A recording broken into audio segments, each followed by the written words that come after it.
Good evening. Thanks for joining us for a late night update on the Texas primary here on KHOU.com. Tonight's winners will go on to the general election in November, but already there is controversy in Harris County after reports that the vote count could be delayed. Adam Bennett joining us from Harris County Election Central in Northwest Houston. Adam, what's causing the delay?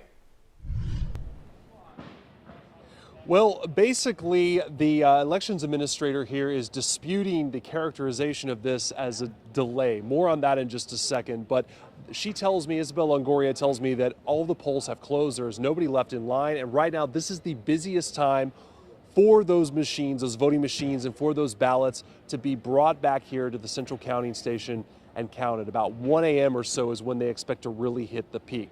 Now, this whole controversy, this started just after the polls closed at 7 when the Texas Secretary of State, which oversees the elections, put out a statement basically saying that Harris County would not be able to tally up all of the primary results within 24 hours after the polls closed, which they said is required by state law.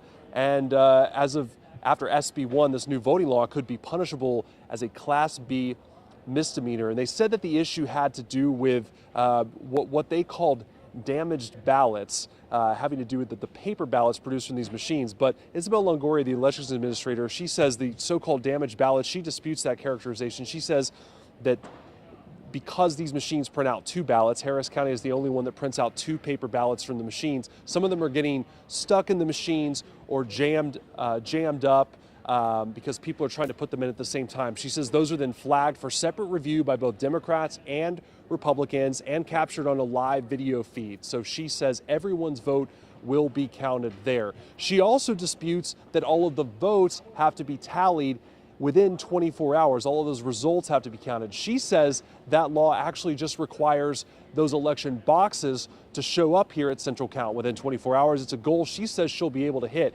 Take a listen. Here's what she had to say about that. Certain parties, right, perceived perhaps that meant that 24-hour rule that we had to count everything in Harris County right now and have it all done within 24 hours. It's never been the case. We're a big county. We know we're going to get all those boxes back within the next 24 hours.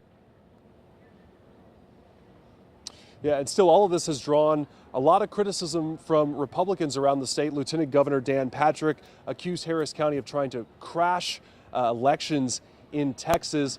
Longoria responded by saying that the early results have already been posted, that election night results are being posted as they come in, and she said basically the facts speak for themselves. But to wrap up, she called tonight, in her words, an average election night in Harris County, and she disputes any kind of notion of any kind of a delay. We'll send it back to you. A busy night regardless at Election Central in Harris County. Adam Bennett, thank you.